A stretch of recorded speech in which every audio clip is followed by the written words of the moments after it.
कारण वाघोलीचा विकास करायचा असेल तर वाघोलीचा जो एक प्रभाग होता पूर्वी अपेक्षित होता सगळ्यांना की एक प्रभाग असेल आणि तो सोयीस्कर पण झाला असता वाघोलीची प्रोग्रेस करण्यासाठी।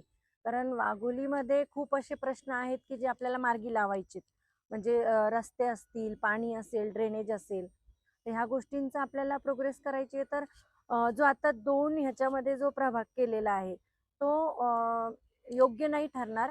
कारण विमाननगरचे जे उमेदवार असतील त्यांना इकडे यायला किंवा इकडच्या काही समस्या जाणून घ्यायला त्यांना कठीण जाणार आहे। आणि आपल्या इकडचे जे उमेदवार असतील, कारण ते आपल्या इथेच फोकस करणार आहे, त्यांना विमाननगरला ऑलरेडी सगळा बऱ्यापैकी विकास झालेला आहे। तर ते खूपच म्हणजे किचकट अशी प्रभाग रचना झालेली आहे।